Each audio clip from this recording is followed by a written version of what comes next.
This is our stateroom. We finally made it. It was a long trip from Chicago to Vancouver, I'll tell you that. Must be dinner time almost. Good evening, ladies and gentlemen. A very warm welcome aboard the Ocean Princess. Normally, announcements such as this would not come through to your staterooms. This is to advise you we're now informing passengers that first seating at dinner aboard the beautiful Ocean Princess is now ready to be. Here we are.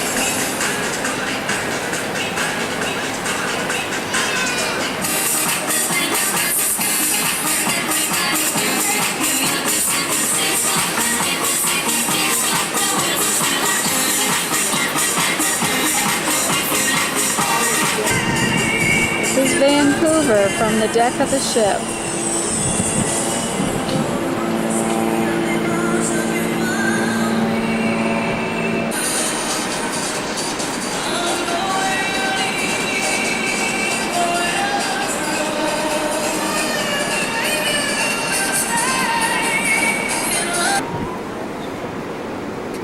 First snow-covered mountains.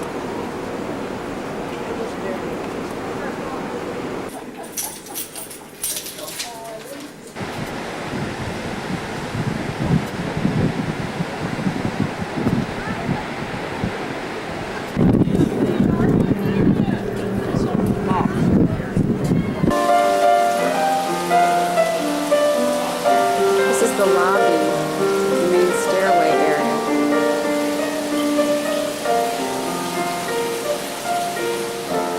Listen to the pretty music in the background.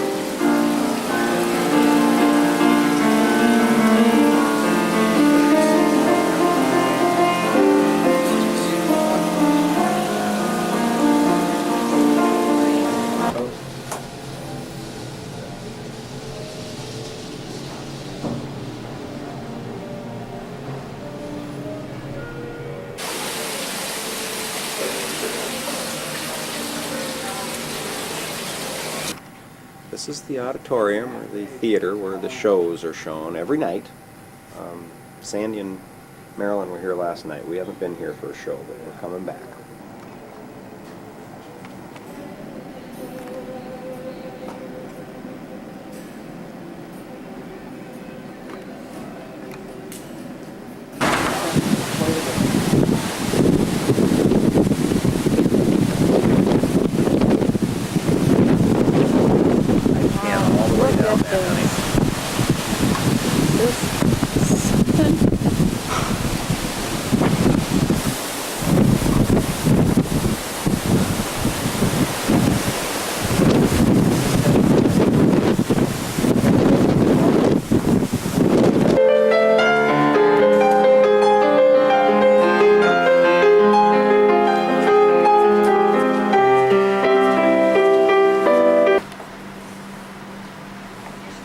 And this is for you.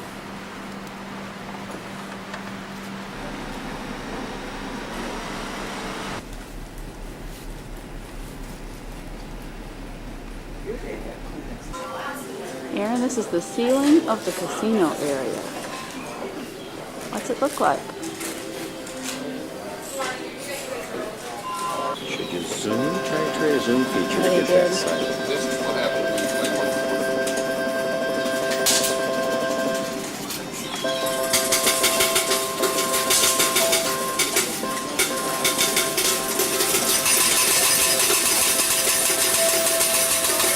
Until over here. Okay, you're not going to come. These are the nice people that loaned me a jacket, so I didn't forget. Go all the way, pan all the way down. Don't put your hand in front of the legs, man.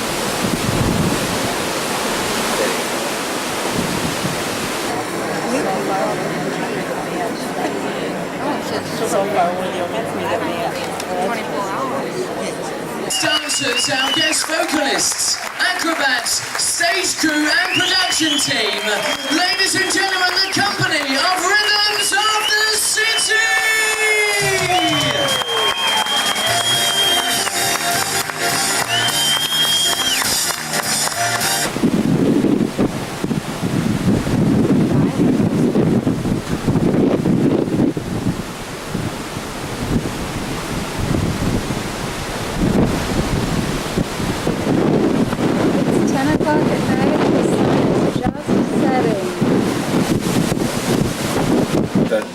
Vista? Yeah. Okay. Batman over there.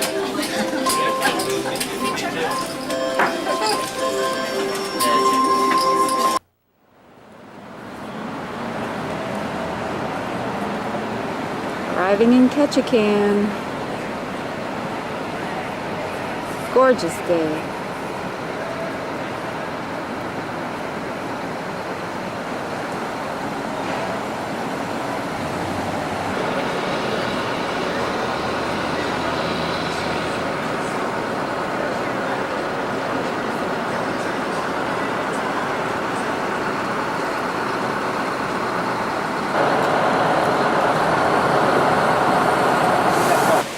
Don't get the fence.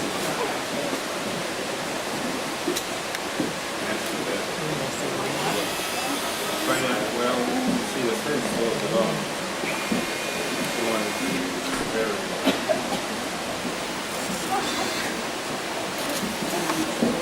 Good.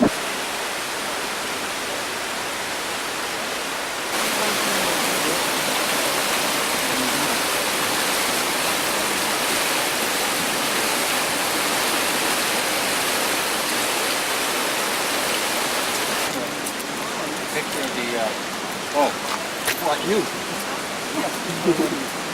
Sure, I'll get with you in a second. We raced back in August 18th, 1998.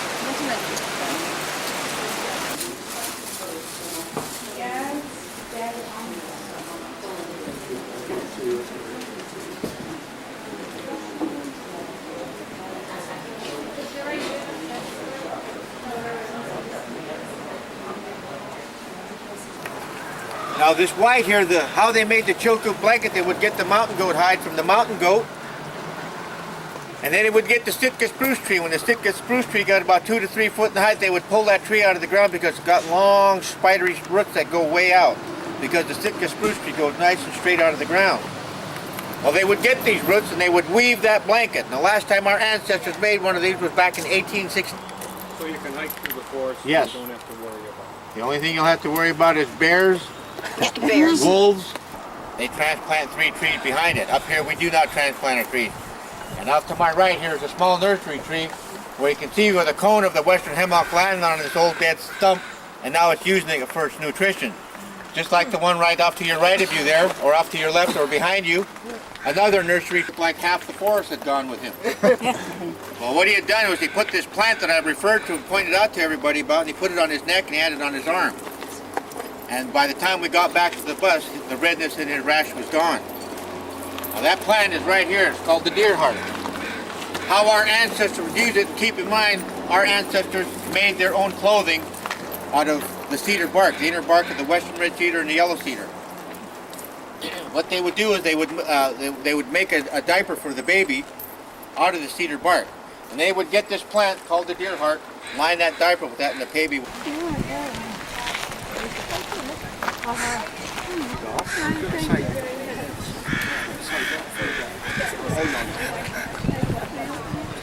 Plant. Now in our culture we follow our mother's lineage. My mother was raven, so therefore all 19 of her children are ravens. I in turn have to marry an eagle. If I married a raven, that would just be like marrying my sister. Notice the 2 figures out on the end, on the left and right. One solid totem, ladies and gentlemen. There's nothing pieced together on that corner support piece. On their head they have their potlatch hat, and in their hand their talking stick. Now this talking stick here, I am the brother-in-law to the chief. So what would I do with this talking stick? If this were to be a potlatch today,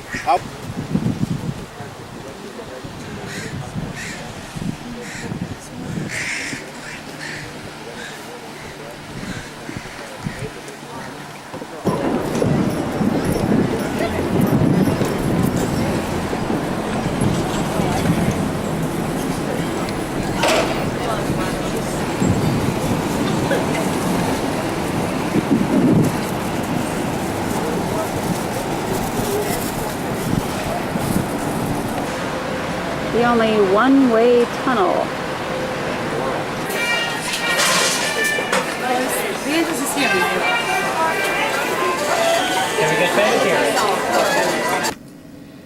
We're tired and this looks really good tonight.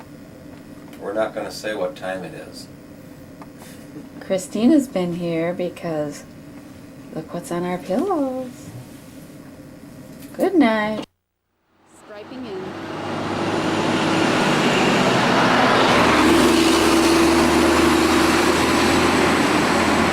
Here we are in Juneau. What day is it, Tom? Monday? This is Tuesday. Tuesday. June 27th, I believe. And I think this is the first opportunity we've had to take a picture of the ship. As far as away as we've been from it. Little overcast, but warm. Fresh smoked salmon. You can smell the fish from here. I had salmon for breakfast. Welcome you to the tram. Goldbelt is a local native corporation which owns and operates the tram as one of its subsidiaries.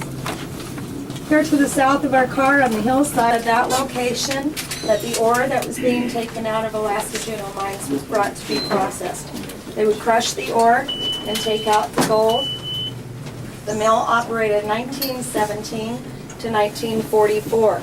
This fire. Alaska Juneau Mines produced $88 million in gold during a series of operations. Small island to the outside is Mayflower.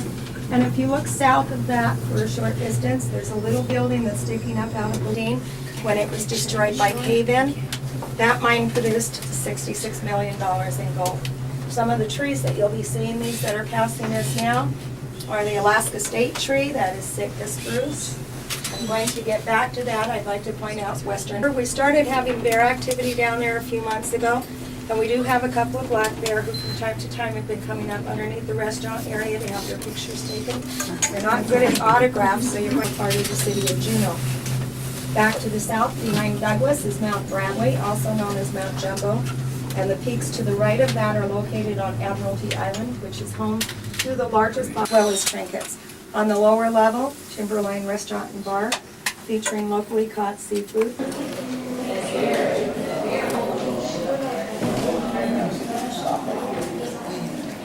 There's our ship. There's the tram we took up.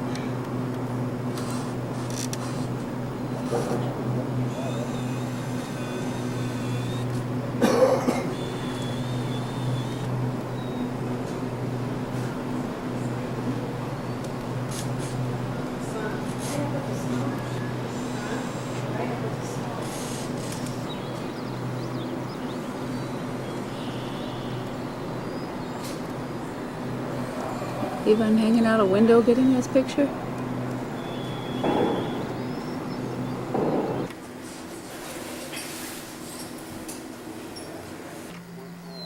We are up on the walking trails in the mountains. Is this gorgeous? I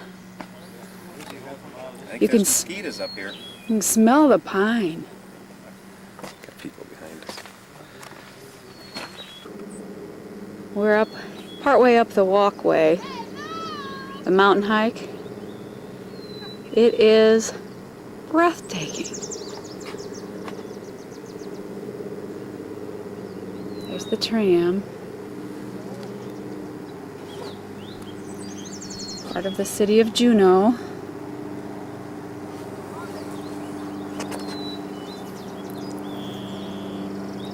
There's Dad.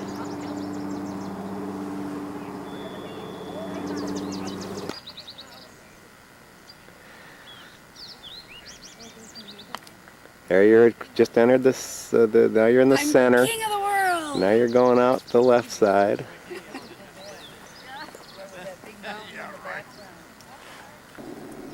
Lots of pretty plants and flowers on the trails.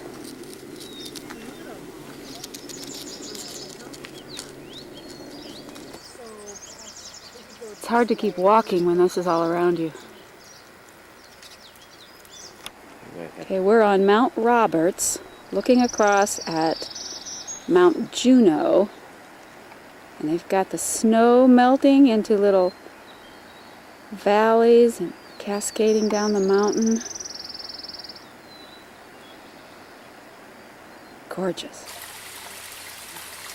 Can you hear the brook?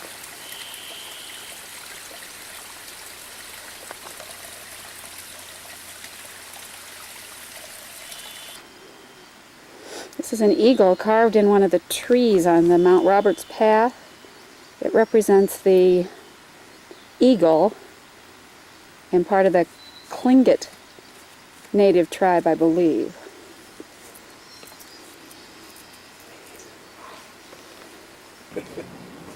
Juneau temperature. And we're sweating after coming off the trails.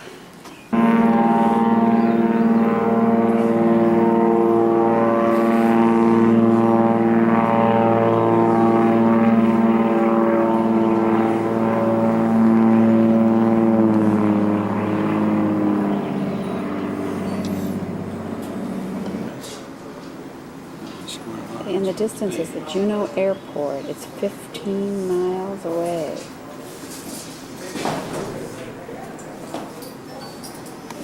So how far must that mountain top be? Anybody see any of the animals or? Somebody saw a bear. Oh, really? We went on the Panoramic Glacier. Also, Juneau owes much of its existence to the gold mining activity that took place here in the Gastineau Channel area, and in particular to the mine of Juneau, so it gives you a good idea of how much was built. The roadway is 45 miles long. We have residents who live from one end of that to the other. The majority live in Mendenhall Valley, which if you looked from the Sky Bridge and saw the airport. The tour. There's the tour, Juneau.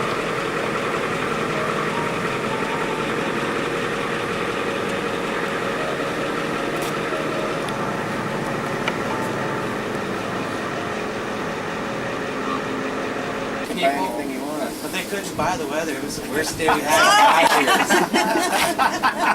I mean, no worse. Take it off or anything, just make sure it's on there good. If it blows away, let me catch it. I'm expendable. So. I won't chase my hat. Is it foggier than usual today? No, it's... This will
glacier. There's much smaller glaciers and there's much larger.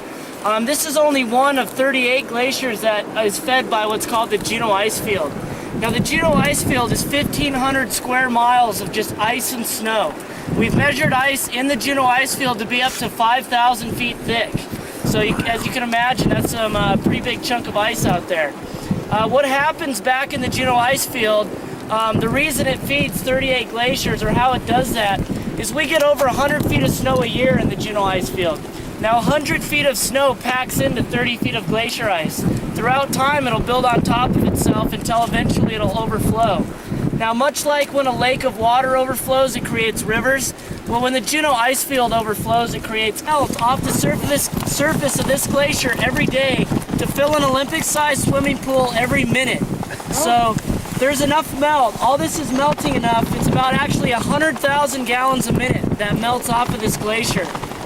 So it kind of gives you an idea. That's a lot of water coming off of this ice. But what happens is that 100,000 gallons of melt will find its way into low-lying areas on the glacier, such as these, and work its way down the ice. Eventually, all the water that's running through here will actually run eventually down into the ice and then run through subglacial streams and rivers all throughout beneath the ice, all the way out to Mendenhall Lake. This ice is blue, if you didn't already know. This ice is formed now without any oxygen in the ice, and being as dense as it is, it will only refract the blue color of the light spectrum. It's very dense, much like a gem, like a ruby or a diamond will reflect a certain color. Well, this ice is much like a gem in the sense that it develops its own.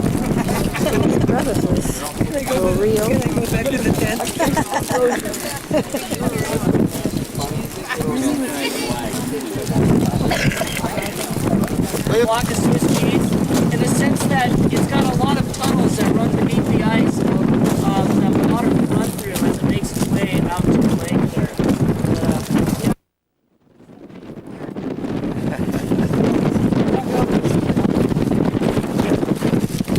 This is all safe. There are little holes around some rocks.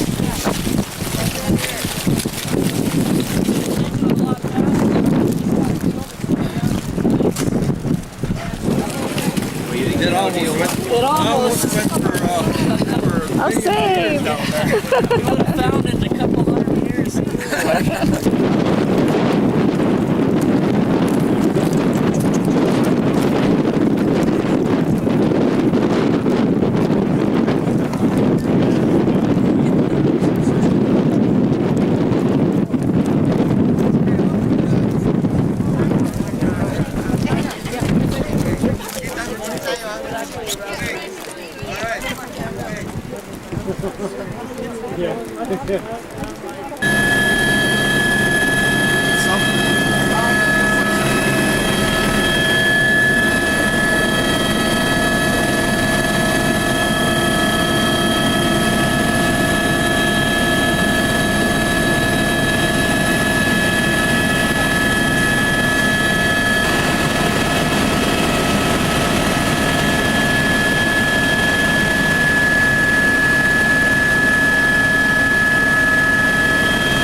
reporting in Skagway. Nice and cool. A little overcast.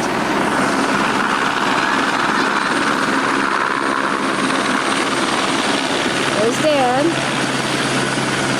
Also taking a picture. Tour buses waiting. Train waiting on that tour.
Oh my goodness, this basement is loaded. He and some of his family members send one other hands. That's why they do it. I gotta catch.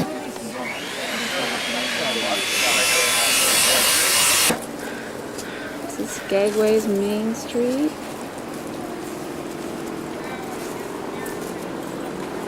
Irish, Russians.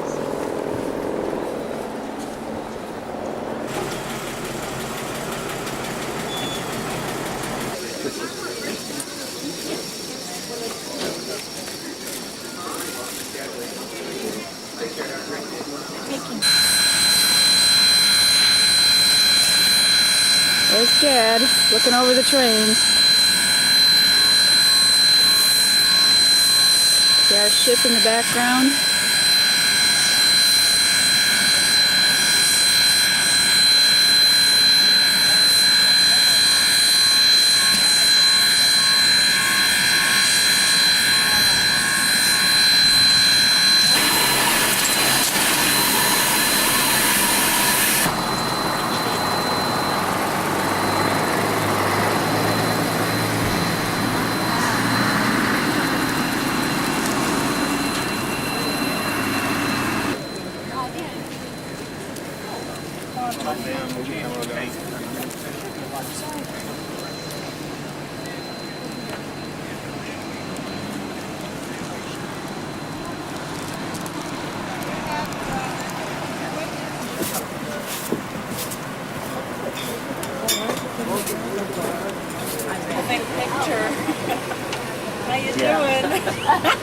I should have. We're on the ferry.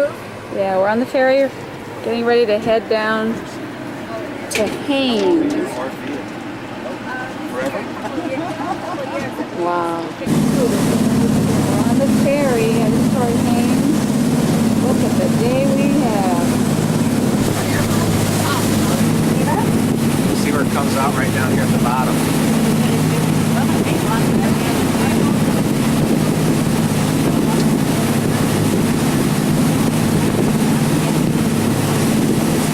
Waterfall, how it comes down and just spin around to the water here. You may want to have your cameras ready for this next beautiful waterfall. We're coming up to again on your port spot. Look at the hole it cuts down through There that. you go. That's a better one coming. Isn't that beautiful?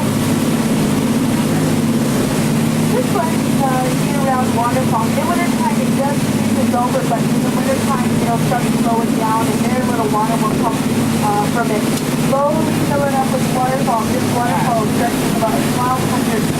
Comes from a small lake, back of the mountain, and the name of that one is Long Falls. Perfect name for it. There's an eagle in that. That's Long Falls. Put that on your video camera. Long Falls. Oh, and when It is right now. You just said it. Like you did.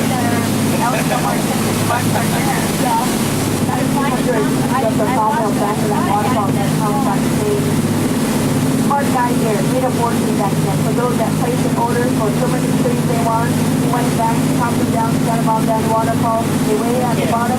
Not going to slow enough. Yeah, and most of them went in the case, mostly for firewood.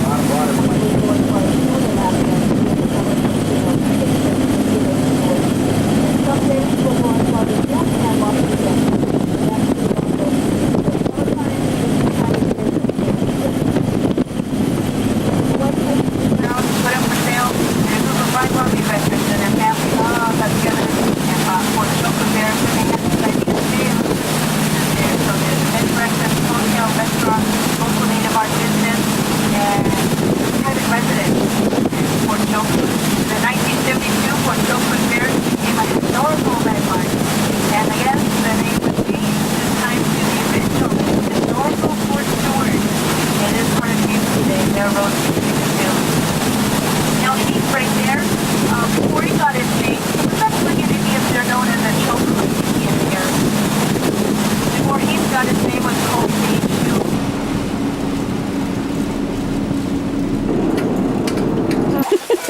Here we are in our first rain in Alaska, in our matching outfits. Oh, we're gonna have such fun. Oh, Marilyn's gone. There's our raft. Alright, everybody's pretty good.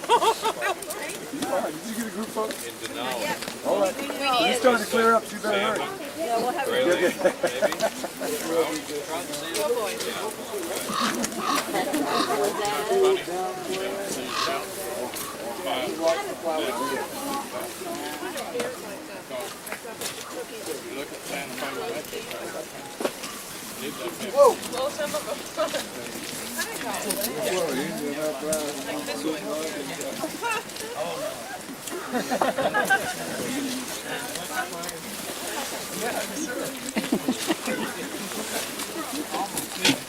That shell. We're doing a lot of that shallow for sure.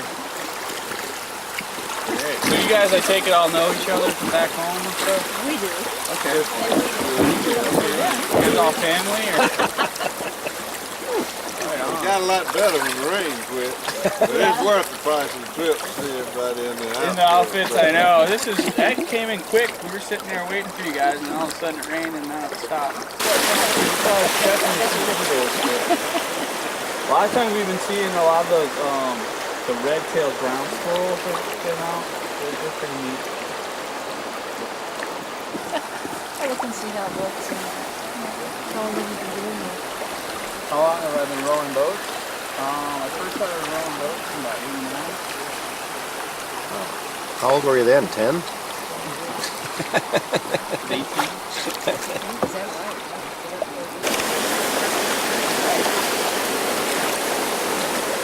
So this ridge off to our left, or actually off to our right, I mean, this is the Talkeetna Ridge.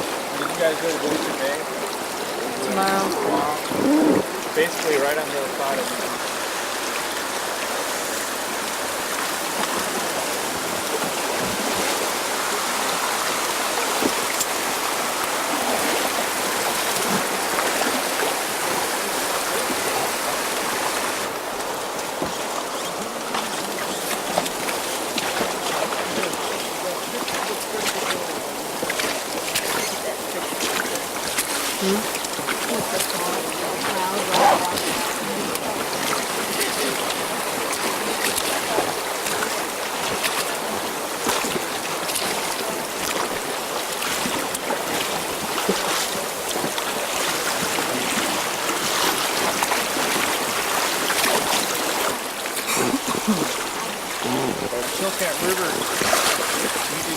that river, and that's pretty much head up the river from there, and we take a lot of shallows. And so when the sand hits the shallows,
one's still sitting there. I got him in flight. There's two other ones low too.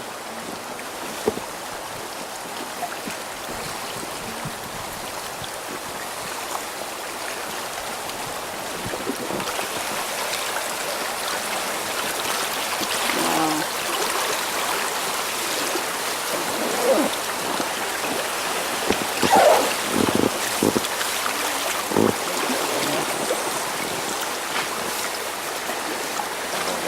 It'll probably just be black against the white sky. Huh? I got him good. Well, here's the village right here. Kind of like the U.S. mail. Look a wildflower. Anybody have pretty good down here? Get that wall up there or said something?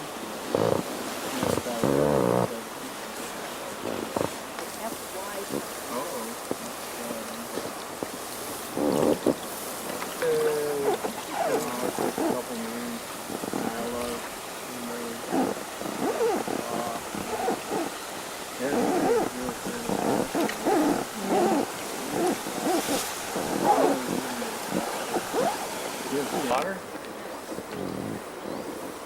It's an eagle.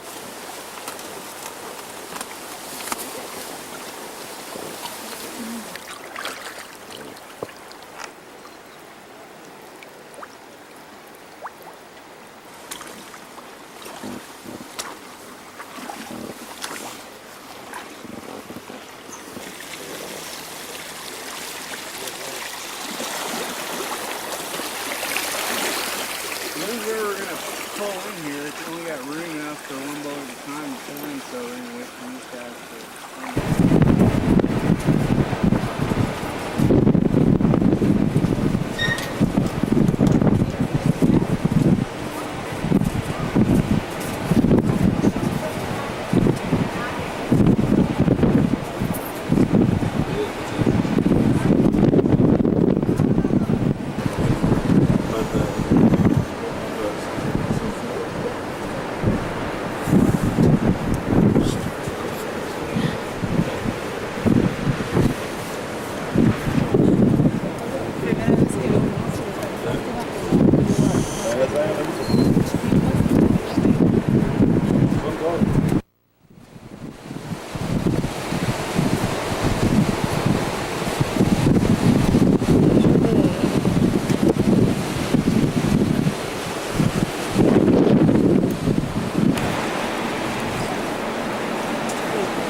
Not one, but two brown bears, or grizzly bears.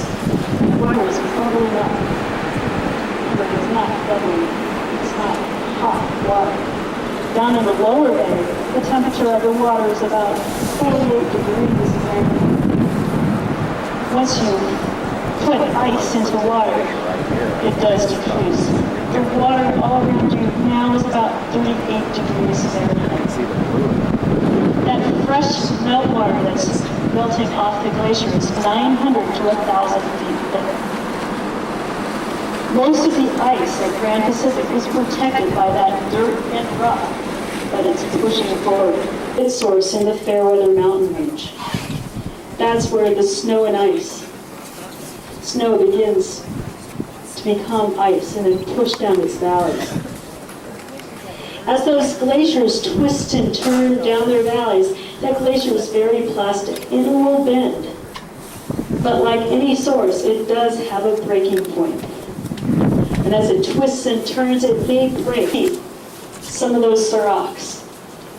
And notice those seracs go back. Well, on perspective, from left to right, the Marjorie Glacier is 1 mile wide. From sea level up, it's 250 feet high. And below the surface of the water is 100 feet of ice. That ice goes directly down to its bedrock, to its valley. So that Marjorie Glacier is pushing down its valley. That valley is much shallower than the Grand Pacific Glacier. So I want you to imagine what happens when a river is coming down a shallower valley and it hits a cliff. You get a waterfall. Well, this is a fresh, frozen river of ice. And as this fresh, frozen river of ice hits that cliff, all this stuff falls off the cliff, and you have what we call a hanging glacier. This hanging glacier of Marjorie happens to also be a tidewater glacier, because its face hits the snout. The two white spots, maybe red legs, at the pigeon guillemot. Or the gull with no black on its wingtips, the blackest winged gull. Or maybe that round-headed harbor. There's...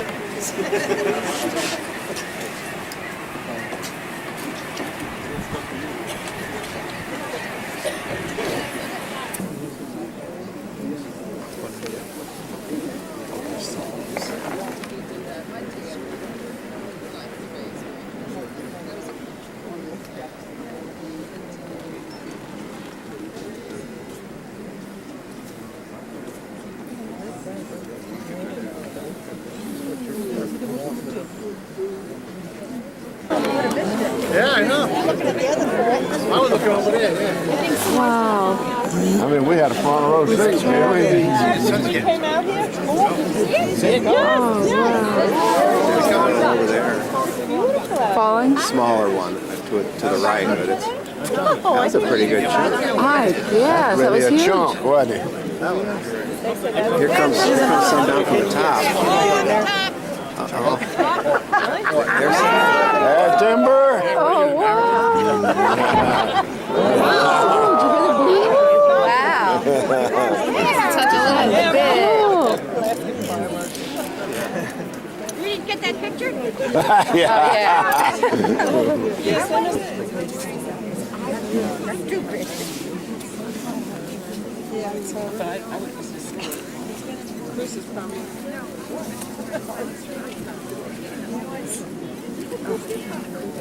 Where that white thunder.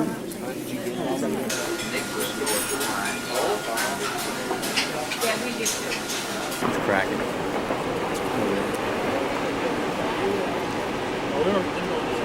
Something is cracking.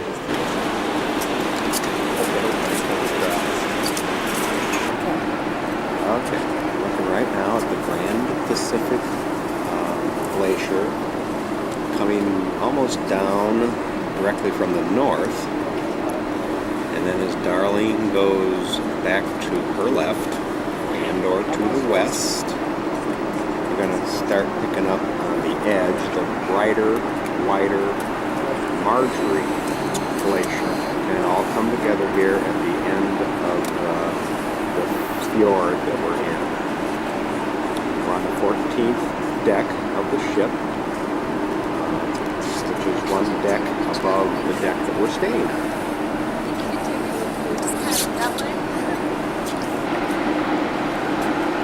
The weather's about 50s, sunny, it's absolutely gorgeous.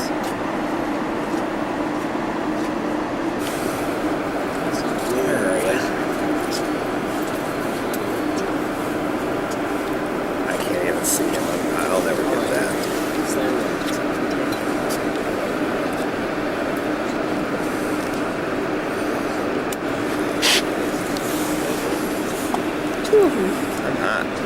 there. Isn't that cool?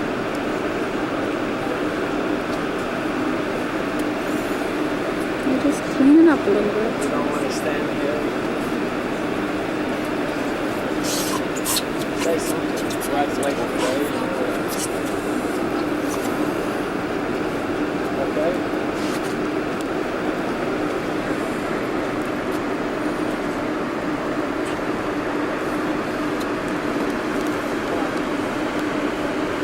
Now knowing that, look in to the ice of either the Grand Pacific or the Marjorie.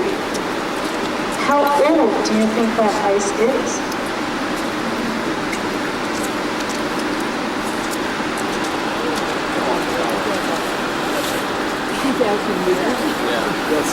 Have you thought about it?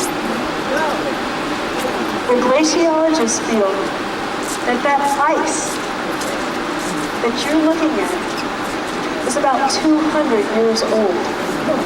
So 200 years ago, the first snowflake fell up high in the mountains, eventually being squeezed to form that ice, being pushed down its valleys.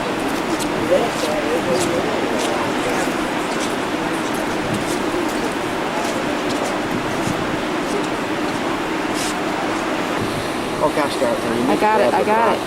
I've got it. Don't worry. Okay. Coming right at us. He's gonna get something? Oh, he's got it. It's a fish. He did Did you it. see that? Yeah. Why was that fish up at the... Look at that. This color, this water is beautiful. Sea foam.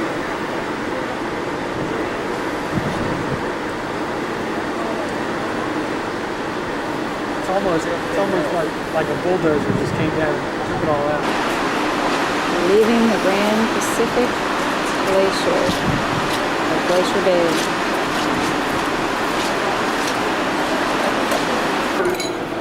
We're just about where Russell Island is. And if you look to the port or left-hand side of the ship, you can see Russell Island. Just the southern tip of the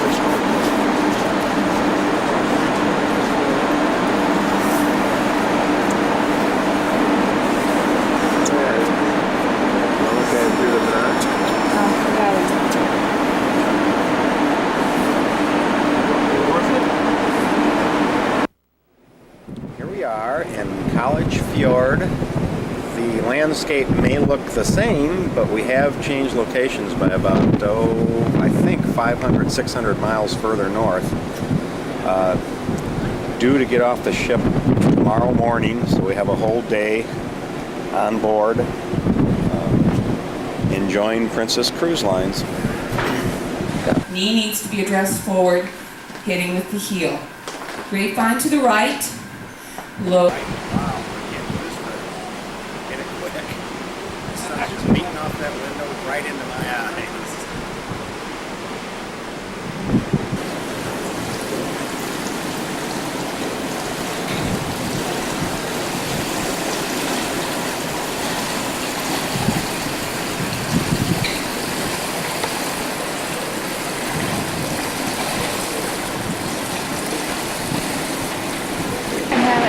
They have an indoor basketball court.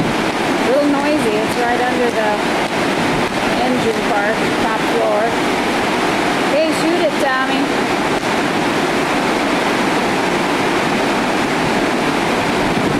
Oh, gotta get ready.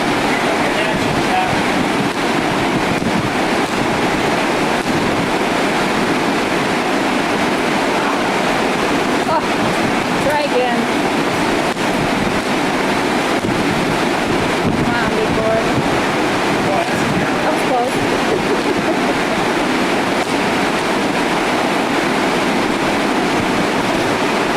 Closer every time.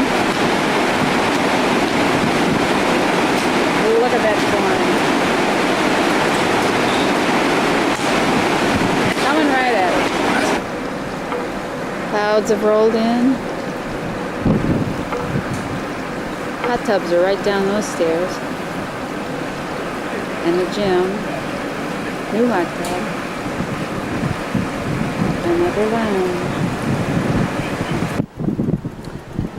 This is another shot. Prince William Sound heading towards College Fjord. Just thought I needed one more of these. It's pretty good from here. Out in the afternoon. Beautiful sunshine. Trying to go slow here.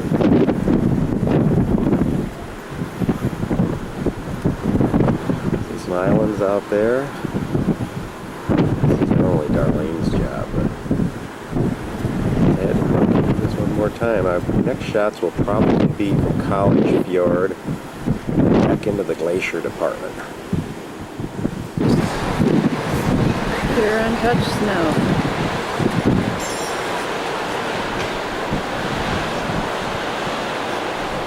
You can see the ships over there to give an idea of how big everything is.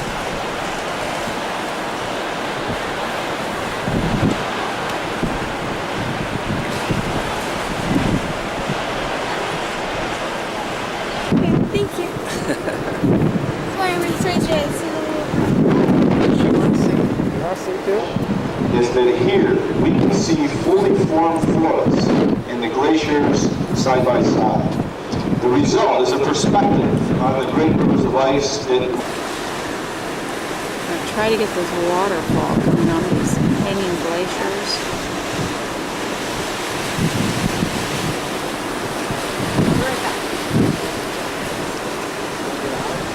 Kind of out of focus when it gets that close.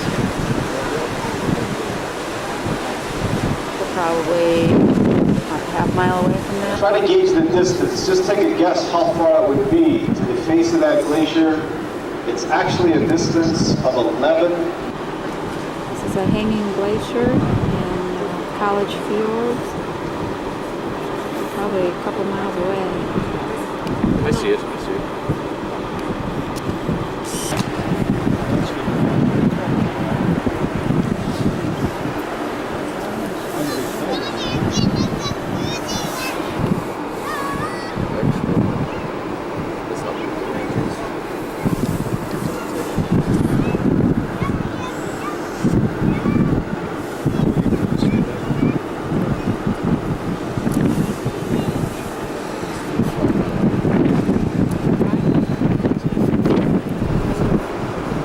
This glacier, you can see the small trees at the front. They're Sitka spruce, and they stand about 100 feet tall. To give you an idea of the size of this place.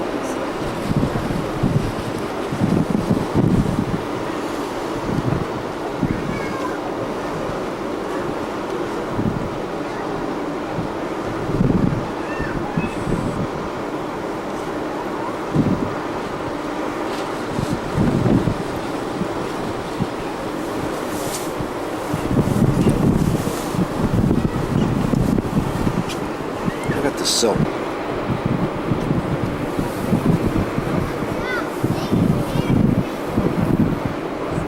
Fortunate to see the tops of the mountains. They say usually you can't. Another sea otter there off the starboard bow on a 1230 position. And you might wonder, is there anything organic that could possibly live on those glaciers? There's actually a small pinworm that feeds on the wind-blown algae. If the light angle is just right, sometimes the ice takes on a pinkish cast. And that's from algae that gets blown in the wind, attaches itself to the ice. There's a tiny little worm, about an inch long, that feeds on that algae. Unbelievable. Around at the turn of the century, when Alaska first started becoming a tourist destination, steamer ships used to go right up to the faces of the glaciers, chip off a bunch of ice to put into the cocktails at happy hour. This is the farthest that the cruise ships have ever been able to go into a fjord. Because it's usually too filled with ice. We're on the first. She was having a bad day. She's like to see. Whatever you choose to do, have a wonderful afternoon, and we'll see you next time. It's two glaciers running together.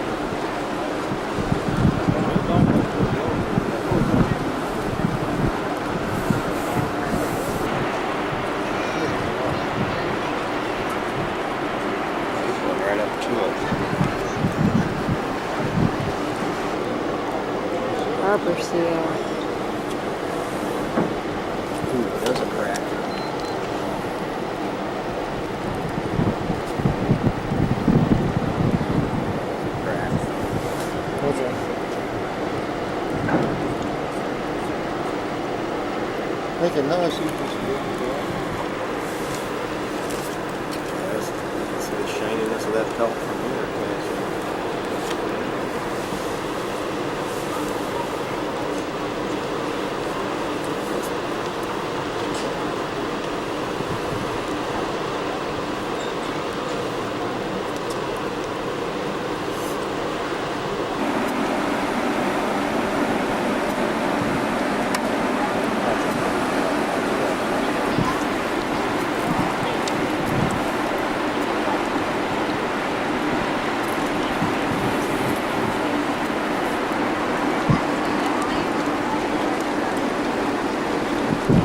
What a job our captain and our Alaskan pilot did navigating us through that ice and putting us in perfect position. We're getting a little bit of cabin, a few little pieces here and there.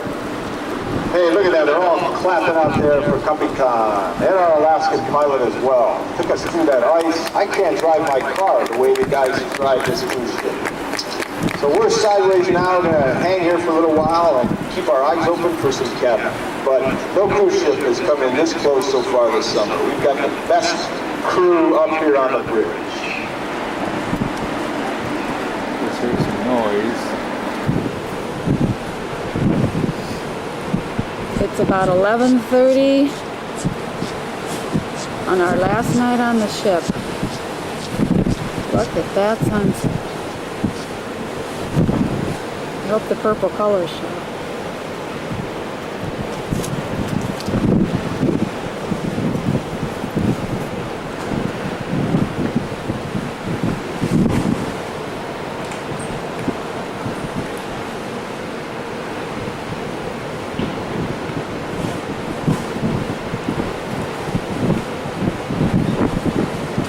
We got it both ways then. This is a different setting on the camera. I don't know which will be best. Take about the same amount of time so we can get a good comparison. They might mean a sunset as far as a real bright sun versus what we're seeing here.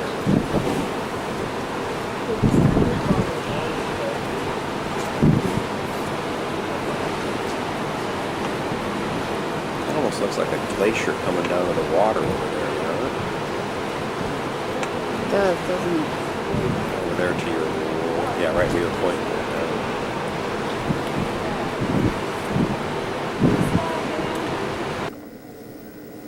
It's time for bed on our last night here in the cruise ship. See the mint on the pillow? We have one every night. Everything's been so peaceful and serene here, except for one scary thing. Listen.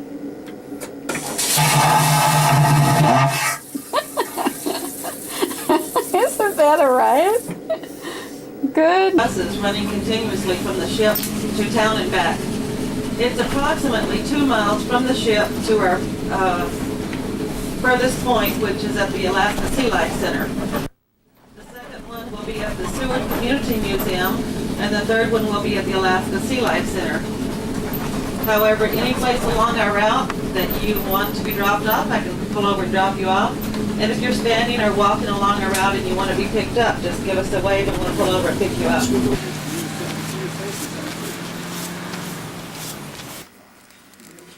Who were McGilvery and Raymond, spelled the same way.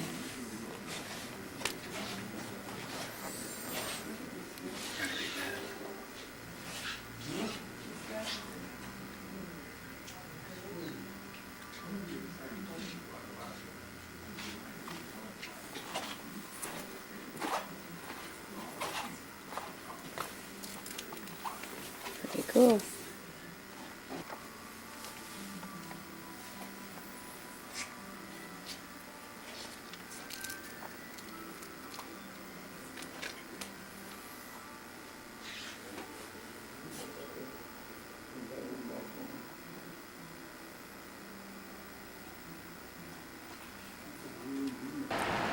Here we are in Seward. There's a mountain here that is called Marathon Mountain because they race to the top of this mountain. Can you see the path going up there? The women's record is like 51 minutes and the men's record is, what was it, Tom? 30 something? Oh, There's 6 minutes difference, 45, 44. Can you believe that? It's 3,000 feet high. Cool. There's the buses that are just kind of dropping us off and taking us around town wherever you want to go.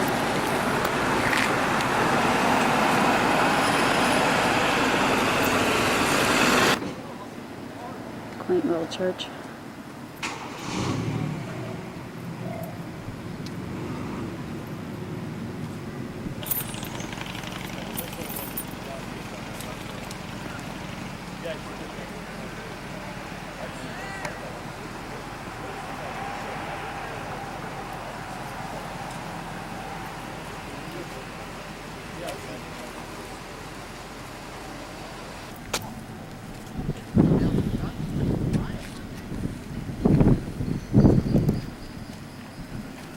What's the name of this? Alaska Marine, I have to look. Alaska Marine Museum or something like that. The Alaska Sea Life Center. Here we are in beautiful downtown Seward on Saturday, July the 1st, waiting for our bus to take us to Anchorage, Alaska. The temperature must be 65 degrees and sunny. Who would have thought it? We've had minimal rain. One day it rained for about 10 minutes is all we've seen, and this is the 7th day of the trip, so we feel very fortunate. In College Fjord yesterday, the guide said that we experienced one of 5 days out of 365 that are that beautiful, where you can see the tops of the mountains, no fog, no rain. Here comes the car. Okay, I suppose these people have strong legs and thighs and hearts and lungs. Uphill. There's our ship. Zoom action. There's a train whistle.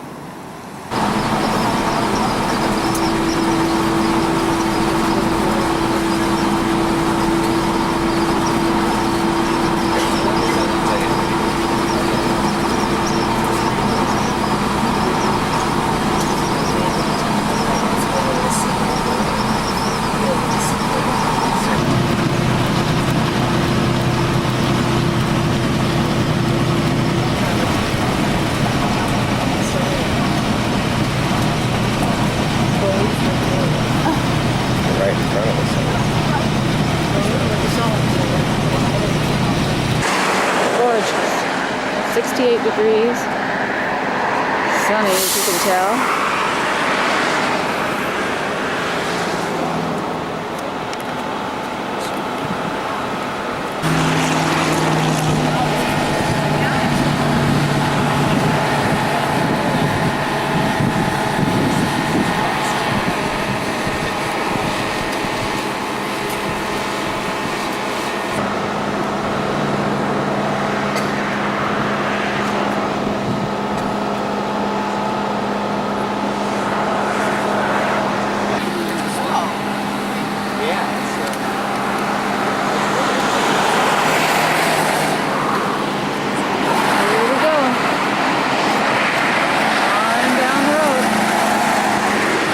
As high as 133, but that goes all the way down to Crescent City, California. As far as Alaska itself, I think there's only something like 119 that were contributed, 77 confirmed, and 33 missing. Just slammed it into the houses, flooded the entire area, and obviously because it sank anyhow. But like I said, it was so devastated. You got a lot of marshland out here anyhow. More since the quake, of course. And they just never rebuilt.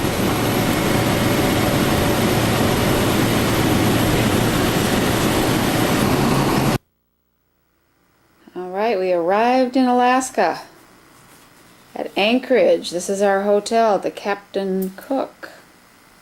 And look at there. Our luggage is here. It beat us. We're so happy.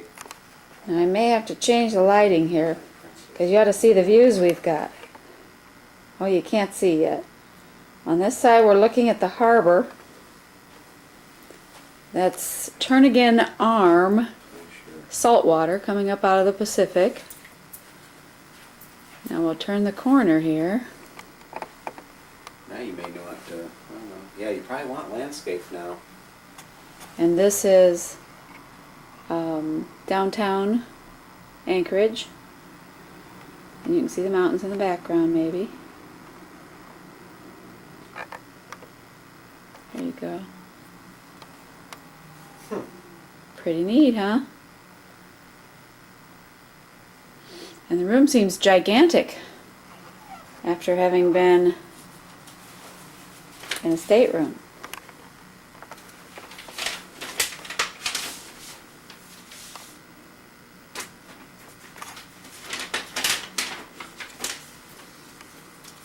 Pretty neat.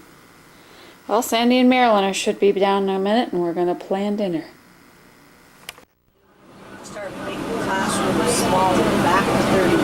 But even then, kids are so back to 30. Yeah, right now they're at 42.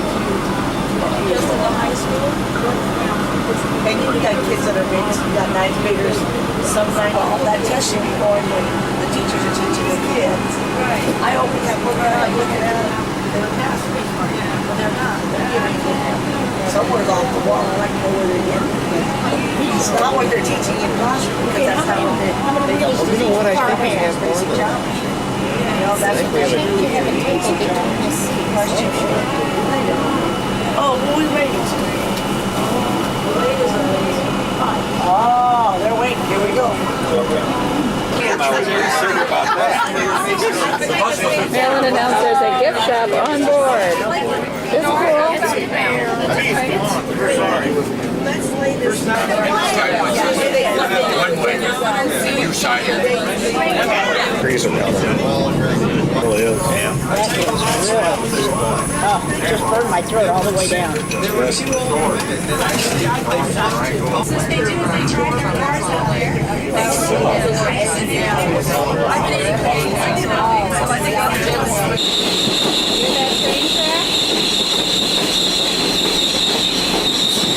Just had breakfast up in the car.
Over here, folks letting their boats off and going off to some of these creeks where there's cleaner water, where the salmon will be clearing their.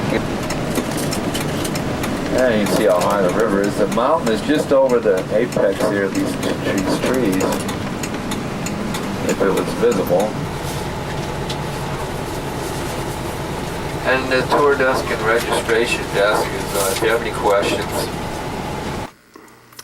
Okay, I'm looking out the window of our cabin right now. This is not going to be very dramatic, but right there in the middle of the screen is the spa.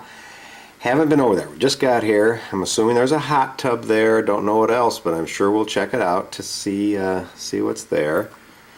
Moving over here, you can see in the far distance the Princess buses that brought us here. There's other cabins right there.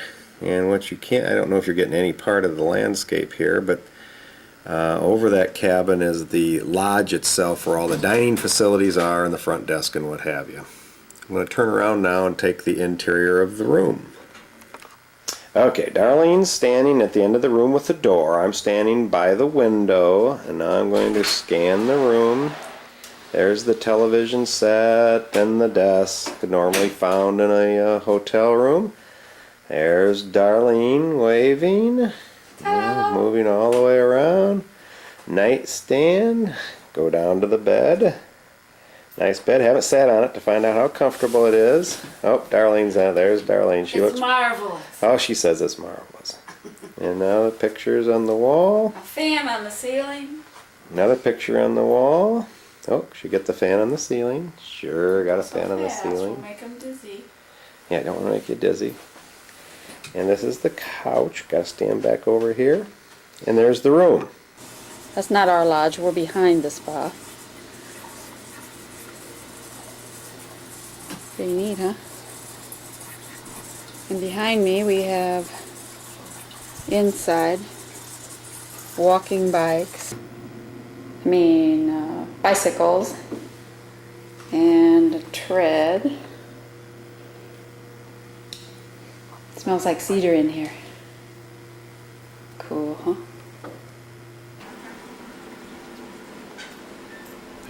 I have a lot of different lodges connected by paths.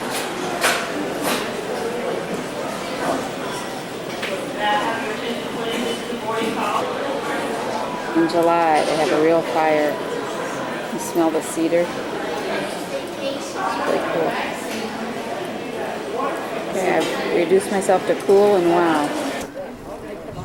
And I would too. I just wore these today, but I got tennis shoes.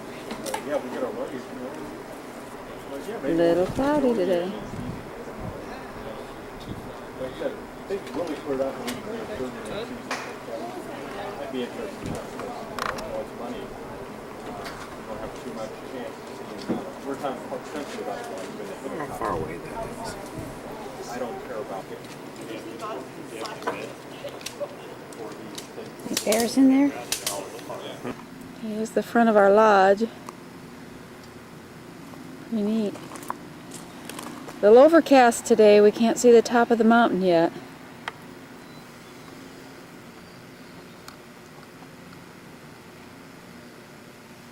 She's hiding in the clouds. Want to take it home? No.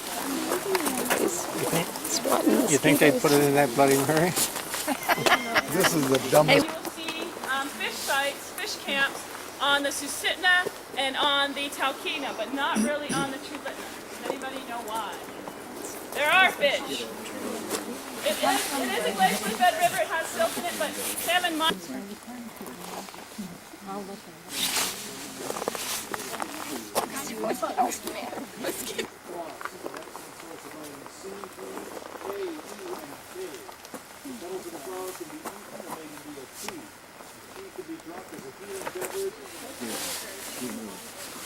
Yes.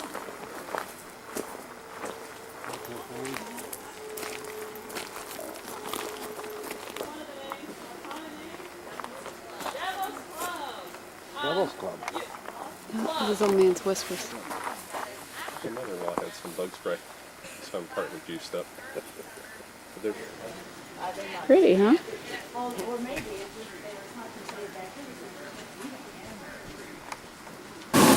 There's our room, the one with the lamp on it. And here's Dad basking in the pool. Hey, we're on vacation now. I think I want one of these. Pretty cool, huh? Look at this. And it is hot. What's the temperature of this thing? Oh, Dad's fighting mosquitoes again. Oh, it's neat. Wish you were here. See the steam coming up.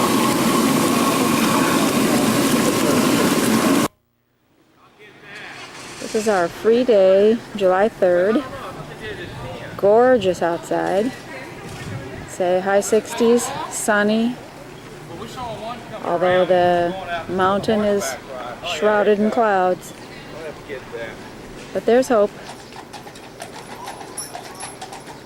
Look at the dog. Zoom in on the dog. He's just following along, isn't he? Yes, he is. There he is. kind of dog that is. Chuck wagon dog.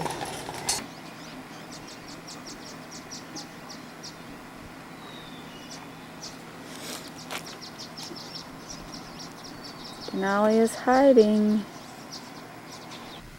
This is our lodge, our cabin, or whatever you call it. Pretty flowers.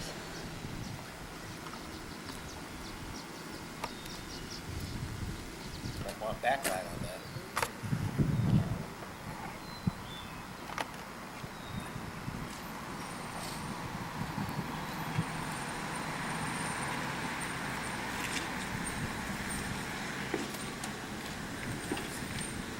Those are everywhere, aren't they pretty? The flowers here are amazing. They say because they have so much sunlight, they grow fast and hardy in the summer. They just don't last long. Look at that.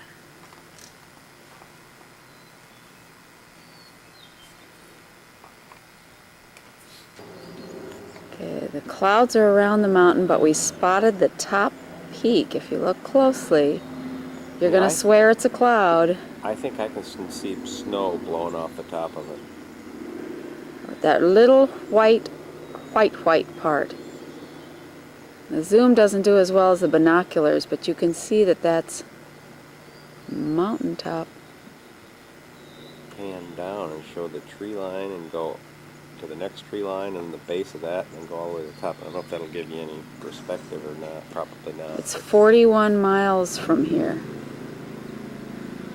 Wow. Can't imagine where the rest of the range is. Nothing else is visible. It's all under cloud except that peak. When you look across the landscape,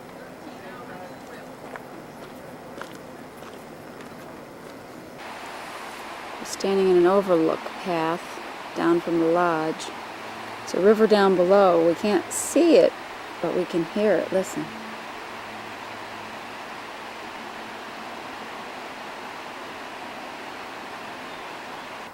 This is something called Devil's Club, and it has thorns on it that you can boil into tea, and it's supposed to be good for arthritis. I don't know if you can really see the thorns on the stems, but they're pretty prickly.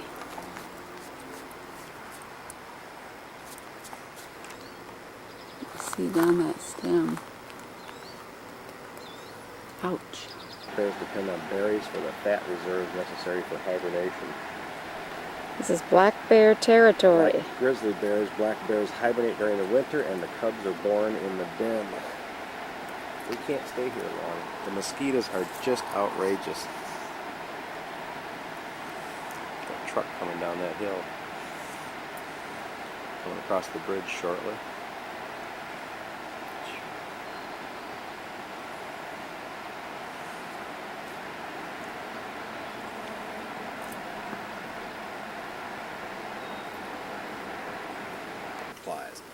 Outsiders first penetrated this area in the late 1800s in search of golden furs. At first, the Athabascans welcomed the newcomers. The Stuck-Karstens expedition of 1913, which mapped the Denali region, led to a steady increase in immigration and inevitably caused conflicts with the Athabascan people, particularly with the Denina tribe. In 1970, after 4... Another overview, there's some bear bread on the tree here. I don't know if you can see it. Bear like to eat that. Moose like to eat that. Looks like a fungus to me. And down below is the... which river, Tom? Chokitna?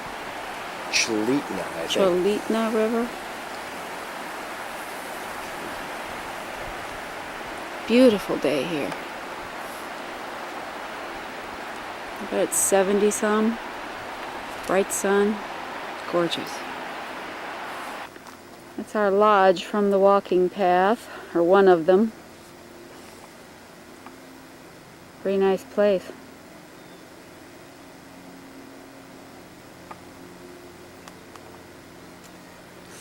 see people standing on the balcony looking for the clouds to clear from Denali.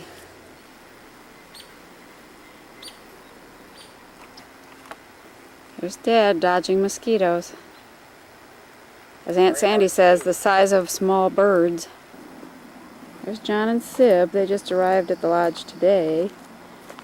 They're out taking a stroll, trying to help his back. I think that may be the river that Sandy and Marilyn are rafting somewhere. They had to go down to Talkeetna to pick it up, so it's not right around here, but Here's a pretty good picture of Old Man's Beard.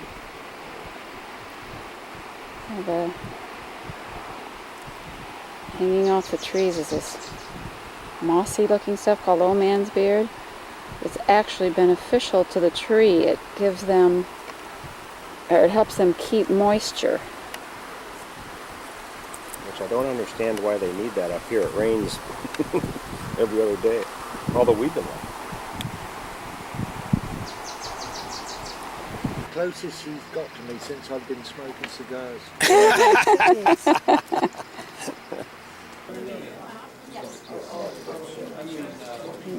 it is. No.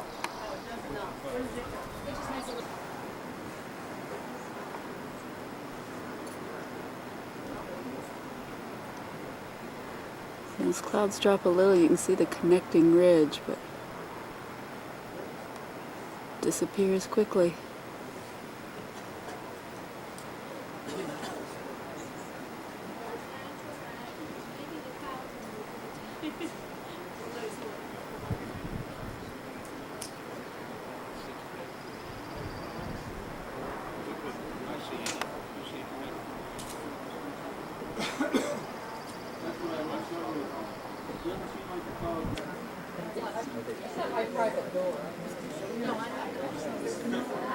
If those little clouds blow over, we should get a good view.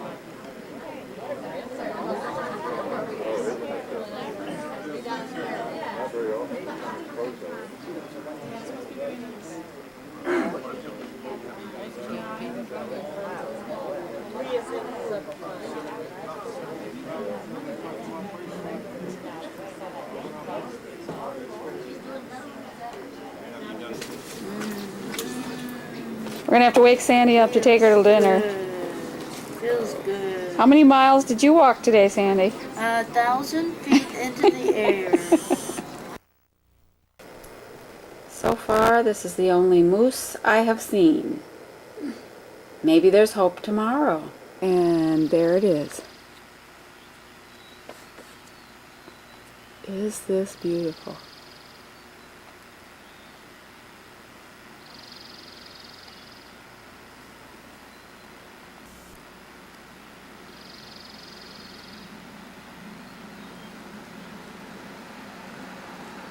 Not a cloud around it. It's gorgeous.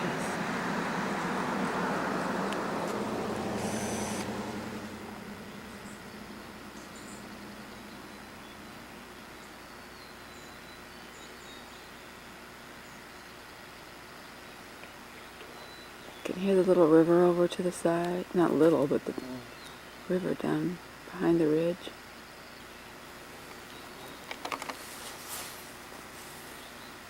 Mosquito on my face. Look at that. Sun on it. We're on the east side. I'm gonna save mine.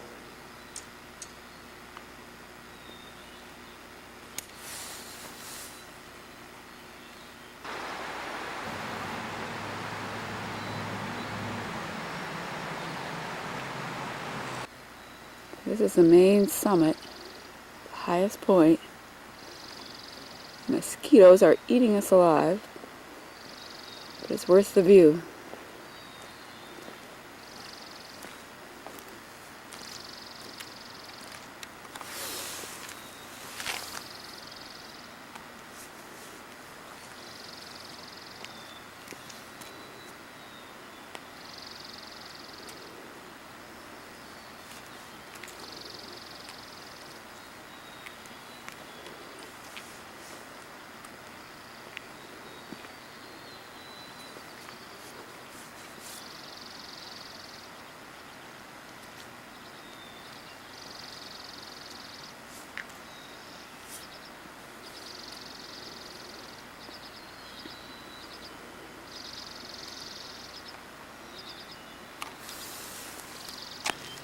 Look at that sunrise. Even without a mountain, it's beautiful over there.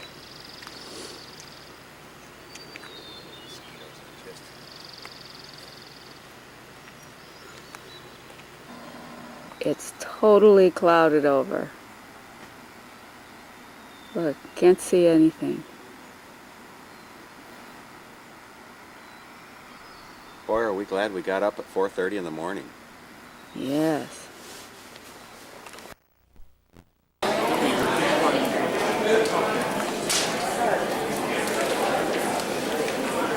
We're getting ready to get on the buses to head up to the national park.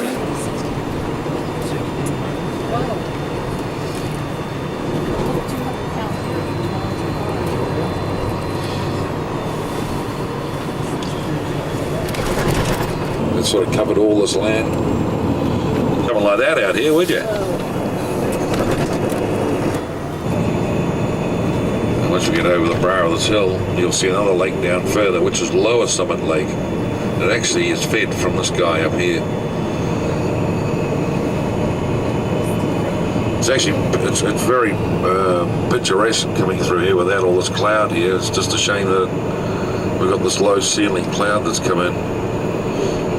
Like I said, it's all bushfire smoke. Forest fire smoke, sorry.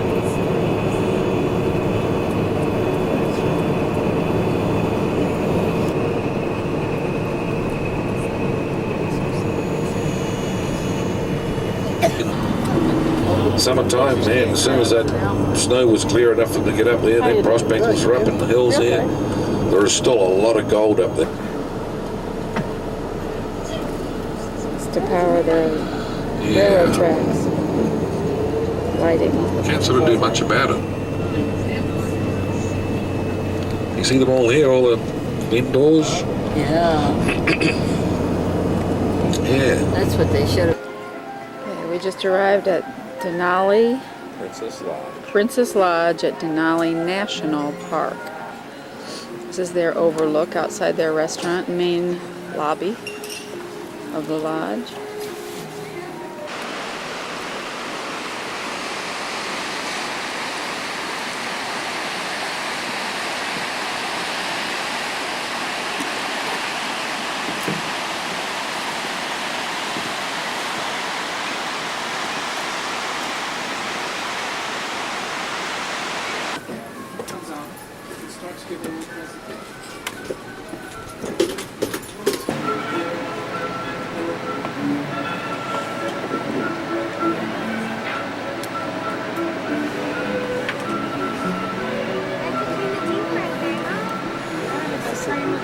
This afternoon too.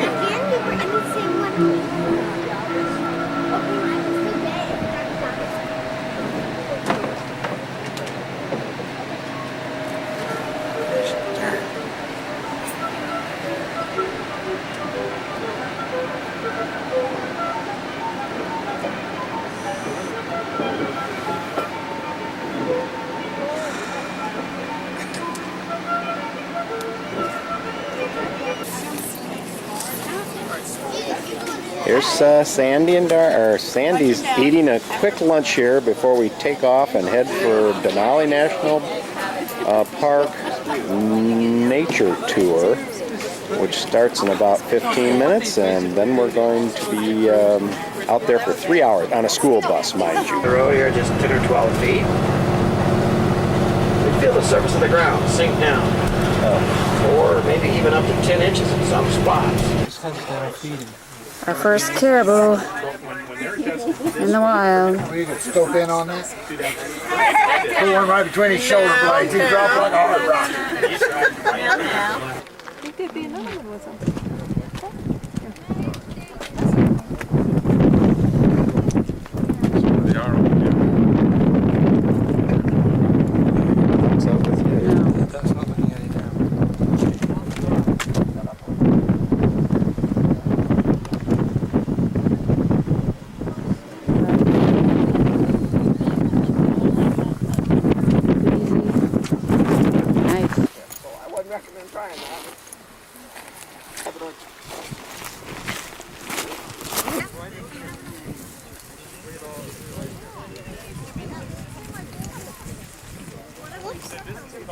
And then up, of course, further north, it's all Yeah, but you can move and I can't. This plant has qualities like Ritalin.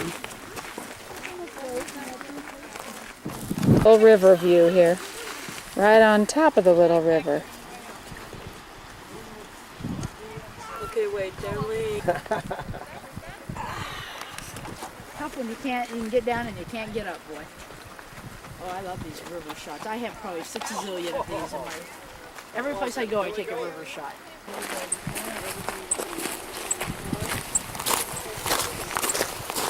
Andy just can't quite leave it.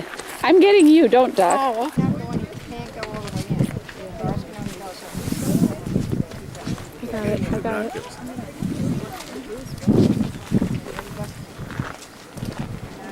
All right, really happy? You got you happy with the track? Oh, yeah.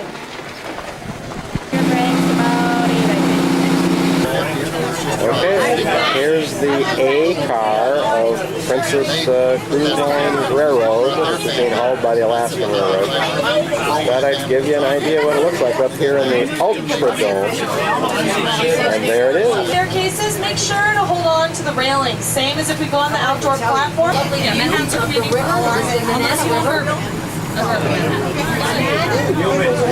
This is a nice line.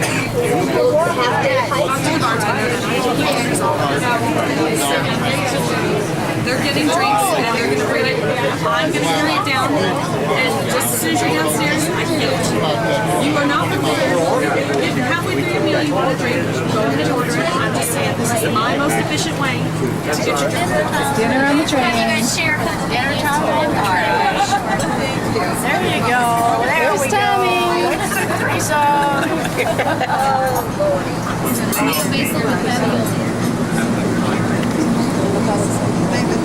Oh, here's the fruit of the forest pine. Oh, that's the one Fruit of the forest pine. I knew it was on the She got me ship. scratched by mosquito bites.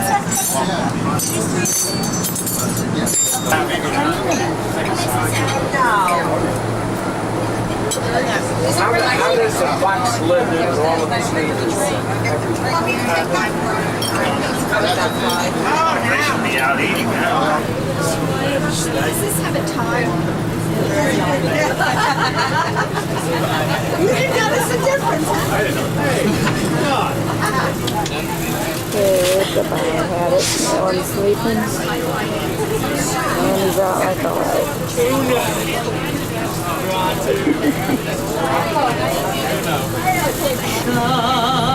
Alaska calls my name. Alaska.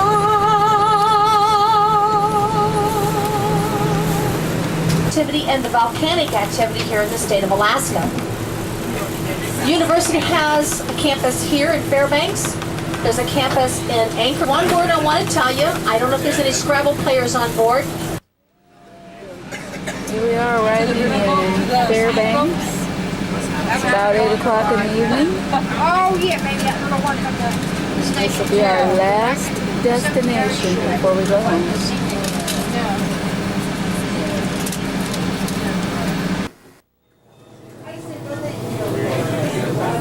Here we are on the paddle boat in Fairbanks, loading up to take a trip down the river. Oh, there's steam coming out of this. Yay. Bill Johnson, thank you. Magnificently thin log work. You can see there, you can hardly put a cigarette being in between them. Then he let the house sit for an entire year, let the logs settle before he cut in the doors and windows and finished it up. It took him about 5 years to build that home. There's your postcard from Alaska right there. Now these are year-round homes. I want to show you another one that has... Good morning and welcome to Trailbreaker Channel. Well, good morning to you, Stacy. This looks like a whole lot of fun. On four-wheel carts, but now we're taking a little bit of a break and socializing some of our puppies we have here. The little brown and white ones here are 6 weeks old, and the bigger black one back here is Peanut, and he's 12 weeks old. Well, now, this socialization that you talk about, Susan Butcher mentions that. When does it start and how long does it continue? Well, it really starts right from the very beginning. We're with mom, she's given birth to the pups to make sure everything's going good and smooth for her and for the puppies.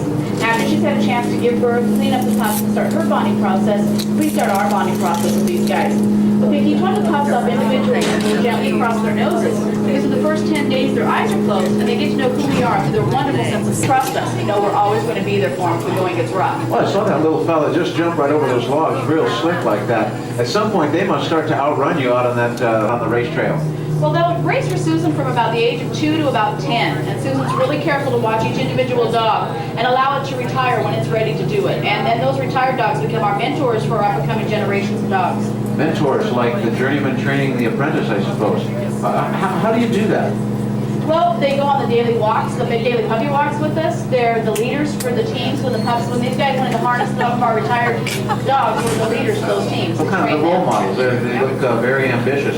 Well, now, Stacey, you get to work with Susan Butcher every day, and she is easily one of the greatest dog munchers to ever live. What was it like to work with Susan? Well, it's wonderful to work with. 2 males and a fawn.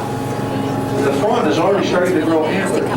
The interesting thing about reindeer and caribou is that the females grow in, which is unique in the deer family. Typically, you know, with moose, elk, and the others, only the males grow in. They do shed their antlers every year and grow new ones. The female has relatively small antlers. You can see her, the farthest one away on the right-hand end over there. She sheds her antlers at the birth of the young.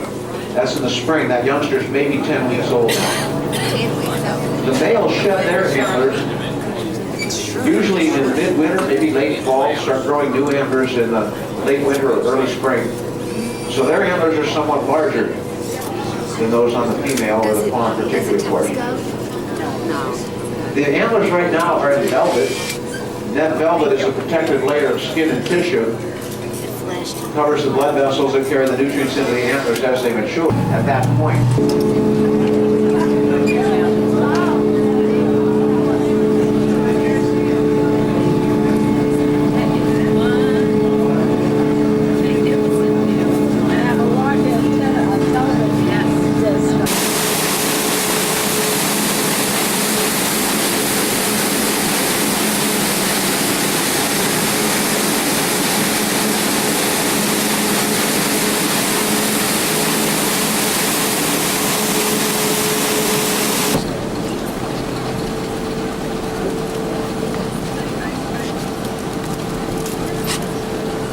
put our wheel in farther down the river here. well, tell us a little bit about that. Now, your husband, you are both dog mushers, your father, your sister, a proud tradition in your family. How was your winter dog mushing?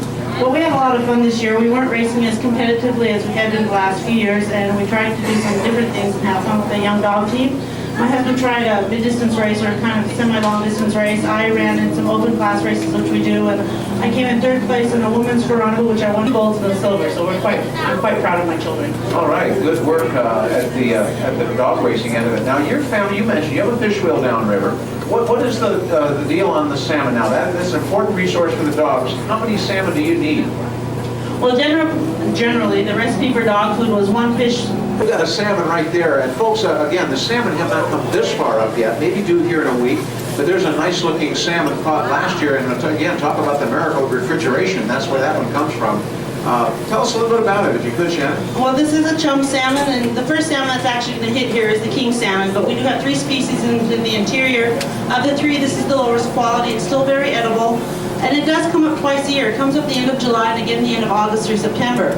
And for that reason, we cut this one to feed to our dogs, and it got the nickname the dog salmon. They go up to 25 pounds. I'd say this one is probably close to 10, maybe 11 pounds. That's a nice-sized salmon indeed, and folks, she's going to dress it out for you. Now, this is called the dog food cut. There are various cuts, but how she does this, with a sharp knife, she slices forward from the tail, leaving the fillets connected at the tail, but Ready to take out as you need them throughout the winter months. Now, our own eating food, we're going to process it a lot more carefully. We're going to take it from the table, clean it better. We have several different cuts we make. Some of them we put into a brine solution made out of salt and brown sugar. From the table in there, it will go to a rack, but it's only going to hang out here for half a day to a day and a half. she's working hard, balancing the sled, pushing on the uphills and braking on the downhills. There's trees, anything that might hinder her progress, sliding around the bends, and whoa, how's that for parallel parking?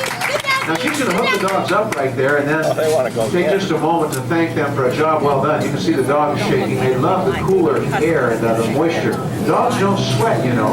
They actually cool themselves off by panting or by having moisture on them. And so they are shaking it off right now. They're probably pretty darn happy. And what do you think, Jesse? The cooler the weather, the hotter the dogs to get out on the trail, right? It sure is. These dogs absolutely love to run. We're loving all this rain and cool weather from side to side. Sometimes I get out and help the dogs by running or pedaling or kicking with my feet. But we're going to go ahead and take off. Before I do, I'd just like to say welcome again to Tuna Village. Thank you very much, Jesse. Now, folks, you can see the dogs getting pretty excited about going. They're leaping in their faces and they want to get out on the trail. She gets that snow hook up finally, and then she is on her way. Notice how she also pumps the sled a little bit, helping kick it along, sliding around the bend. Now, notice how she will also get off and run with the dogs. This is, of course, part of that team. No, after it's prey without sinking in. Here I have a wolverine. The wolverine is very clever, very ferocious, and we put it closest to the face. It helps prevent shock. The Husky is not a registered or purebred dog. Therefore, we have a happier. Moose. Gotta be a bear, the third one over. Yeah, there's no antlers for a bear. Moose. The size of them. And she has a bunch of different work to manage. And she might have to go out in there. What do you Those are the ones we saw before. Rudolph, the red dove. I was keeping your camera dry. Oh. This lady. Ooh, there he's taking up. Oh, thank you. Wow, look at those antlers. Aren't they Look at that, that's incredible? something, My huh? goodness. Incredible. Incredible.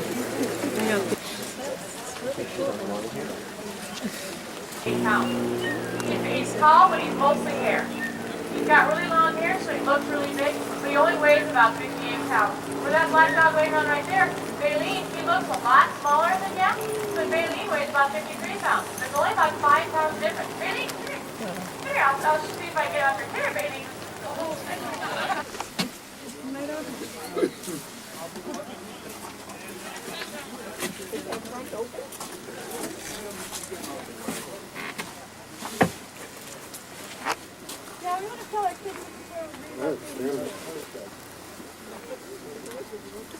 Shall we tell the kids this was our room in Fairbanks? Yeah.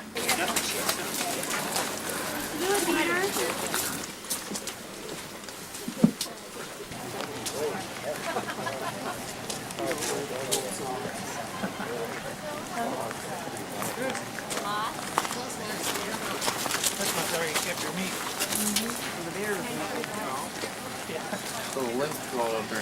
Yeah.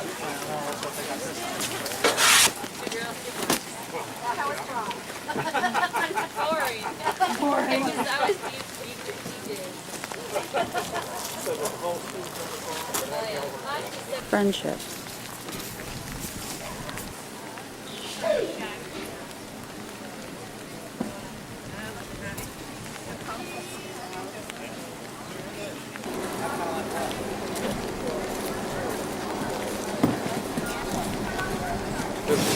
I got my bag tackled.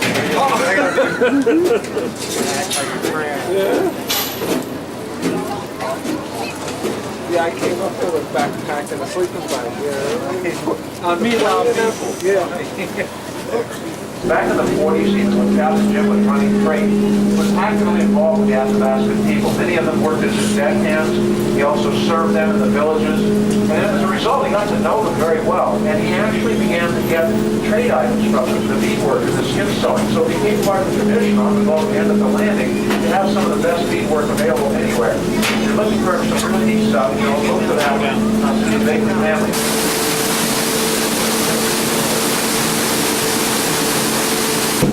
When they break into clear water where they see a sparkling lure, they will bite. So store-bought hardware works better than bait up here. And a lot of spin casting is done right out into where the rivers come together. You can see this very dense layers of silt over here. That's that glacial flour, ground up rock out of the Alaska Range, pulverized by the glaciers. Now where the rivers collide You see that fascinating visual effect down there. The Athabascan people call that Nuchalawoya. Nuchalawoya means small sport fishing boats down here, and we'll see people trying all sorts of things to catch the salmon. And it's not unusual to catch a 25 or 35 pound king there, so they can actually use that to help steer physics, space physics. That's the one of the big satellites that's on top. The University Museum is up on that part of campus as well. If you have a little extra time, a free day, you want to explore a little bit. The University Museum is very, very nice. World-class museum with marvelous displays of Alaska's natural history as well as some of the archaeology, anthropology. And there's a gold room there, or was at one time. This guy has all the toys. Big house, boat. There's a Porsche back there in the corner, honey. Back in the back of the house. Back in the back of the house, you're going to miss it. Left corner? Yeah, I see. Silver. So he's got a Porsche, he's got an airplane, he's got a boat, he's got 2 jet skis. He's got... And one gorgeous view. Watch this stuff happen. And see how they build racks to dry the logs. And that must be the fire. Now here on the left, see Discovery 1 up there. It was in our berthing place, which is why we're running just a little bit slow right now so that it can have time to move out of the way. Discovery 1 is not licensed by the Coast Guard anymore, but it was fully licensed for many years and is now fully restored and still used by the Bingley family to train Captain Jim Bingley Sr.'s grandkids. And it's a whole lot of fun. That's a neat little boat, and you're seeing it now working its way up to another berthing area just upstream. He's the mayor of North Pole, which is just an itty-bitty town south of Fairbanks, 1,500 residents.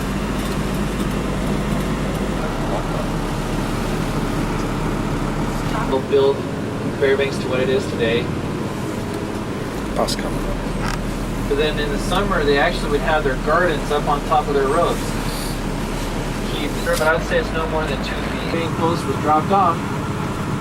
Pretty much why downtown is located here, 65 below.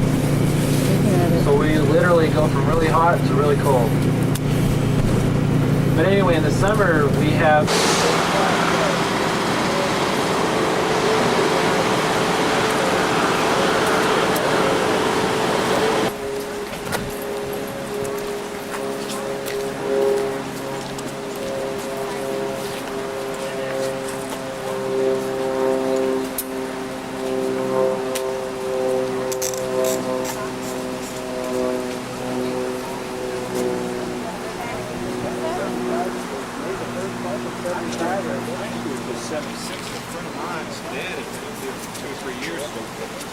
Inspector of the well.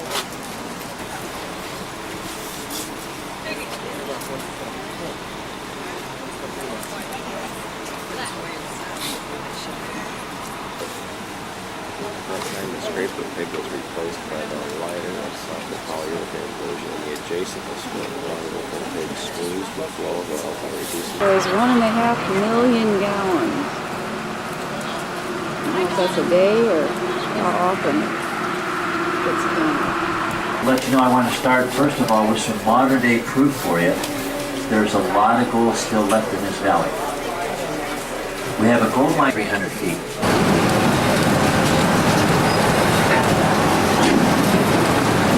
As we head in here, you'll notice a difference in nice comfortable temperature with fresh air. We got some lighted segments so you can take a look at some of the very old strata.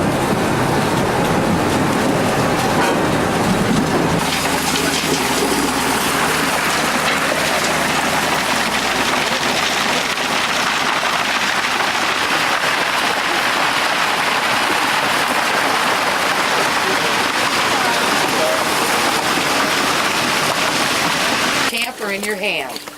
From the very start of your first cut into the ground, your prospect cut, till you're down on bedrock, every layer, you'll look at the dirt with this pan. The old timer said if it's not in the pan, it's not in the dirt. They did the research. There you go, Stephanie. Need that before we're through. You can sit down to pan for gold. Man, am I glad. Took me 20 years to figure that one out. No matter what you're doing, I think the more comfortable you are, the better off. So get settled in, dump the entire poke stack of concentrate into your gold pan at the same time. Toss that bag aside, even down on the ground, you're all through it. So we use them over again. Fill the pan right to the brim with water and start to swirl it around. You hear that grinding sound? Your first clue that everything's going just right. Dirt.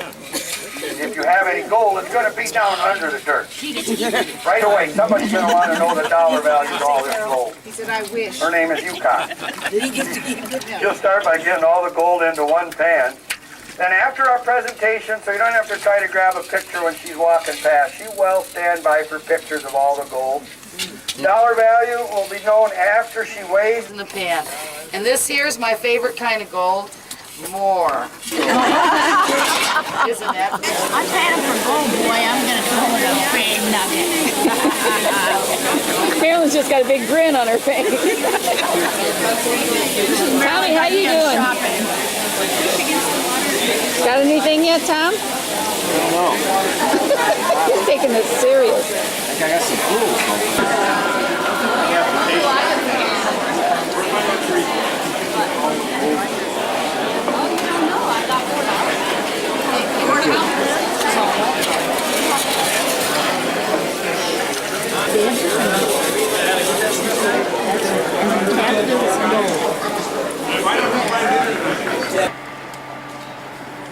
Just panned for gold.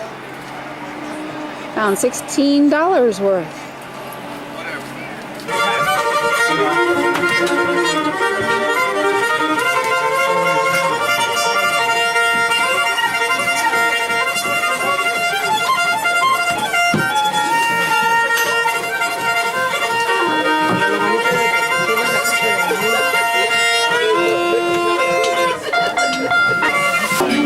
I will love Alaska.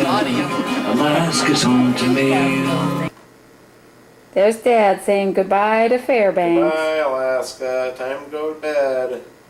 We have to get up at like... Look at the light 5. streaming. This is taken with natural light streaming in the window, and it is 10 o'clock at night. It's really hard to sleep here. But this is our room in Fairbanks. Nice room. Nice hotels. Packed, ready to go home. They've already picked up our luggage, except our carry-on. I guess it's over. Good night. Bye.